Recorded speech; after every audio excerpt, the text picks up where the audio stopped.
Today I fucked up by suggesting pornography to my grandma. Obligatory, this happened a handful of months ago. So one day my grandma texted me asking for some Netflix show suggestions. After reading through the list of shows she likes, I decided that she would really like the Netflix original show Love. The show has a bit of vulgarity/adult situation, so I didn't think much of the text I got from my grandma soon after. Oh my god, I wasn't expecting a cock and a cunny to pop up in my face when I turned on Love. I figured she was referring to the short animation at the beginning of the show, so I just replied with, "So glad you're checking it out, let me know what you think." Me and my friends think that I'm a lot like the main character. It was at this point that I left to my girlfriend's parents' house and didn't check my phone for a few hours. After dinner I finally checked my texts. "You feel like you're Murphy from Love. Are you okay? This guy is miserable. I never knew Netflix was so liberal. This is fucking pornography." At this point I'm entirely confused.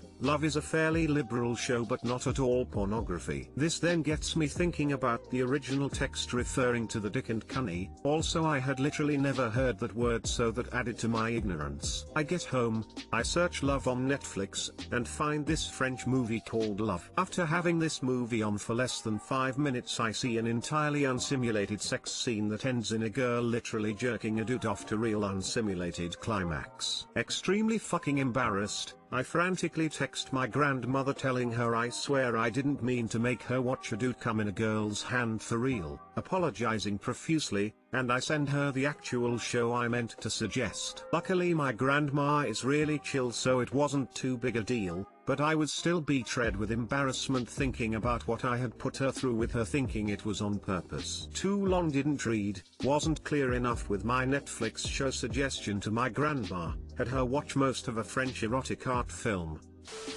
This absolutely deserves my free award. No you. It's hilarious to think that she was trying to figure out how you were like the main character the whole time. Yeah, she was very confused and concerned. Thank God she didn't try to give me advice in that aspect, because that's totally her style. Link to the film on Netflix or it didn't happen? Could have been worse, could have been your sex tape. I would rather be dead. Ha ha ha.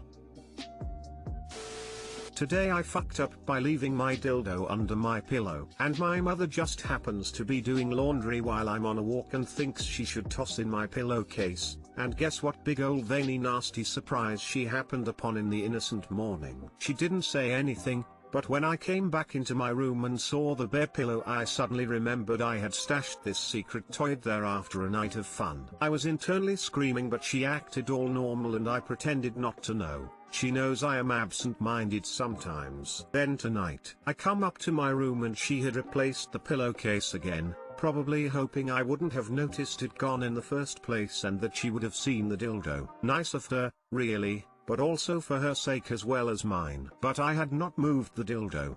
Knowing that I would feel an intense wave of embarrassment if I even saw what dried fluids and state the dildo was in, I was going to clean it in the morning and was too tired to stash in my usual hiding spot, so she would have been back for a second viewing. Oh boy. She's traditional but open-minded. All is fine as we both are pretending this hasn't happened. I'm just so damn embarrassed and cringing so hard. Too long didn't read, I left my used dildo under my pillow BC I'm too lazy and tired to get up and properly hide it, and my sweet kind mother discovers it in all its glory.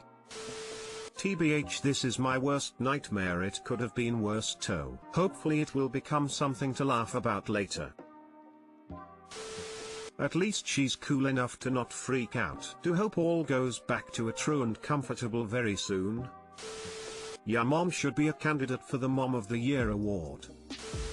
I used to get jealous of women and their sex toys. All we had was our hand unless we wanna get creative with a plastic bag and MRE heater or something equally as stupid. Then the fleshlights came out and I thought about getting one for ages. After coming across stories like these, and all the stories of nosy kids finding mommy's special friend, and then my son, finding my wife's special friend, well, let's just say I'm not jealous of the experience anymore. XD.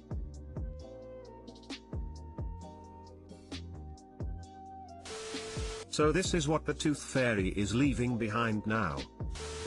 Today I fucked up by naming my teddy bear after the woman my dad had an affair with. Obviously didn't actually happen today, but I only just found out about it. Now pretty much every stuffed animal I had as a kid was named something pretty generic. Think Spot, Brownie, Tiger, etc. When I was around 4 to 5 I got my first Build-A-Bear teddy bear and decided to name it Madison, but I'd never really thought about why I gave this one teddy bear a person type name. Also around that time, my parents got separated for a little while, because, as I only recently found out, my dad had an affair, but eventually they got back together. Well, flash forward to me at 25 and at lunch with my mom and we start talking about my old toys. I mention the teddy bear and she drops that Madison is the name of the woman my dad had the affair with. I was too little to remember ever hearing the name at the time, but apparently it stuck enough for me to think of it for a teddy bear name. I used to carry that thing around the house all the time saying I love you Madison or you're the best Madison, while my mother just listened and never said a word.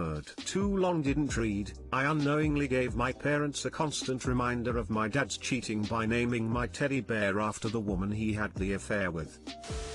Mom love. That's awful. I used to have an anime poster in my room with the name of the woman my dad had an affair with. My mom made me take it down lol.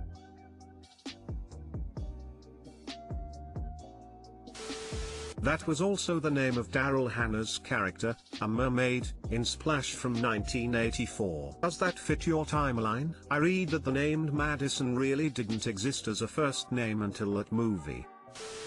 Your mom deserves more credit.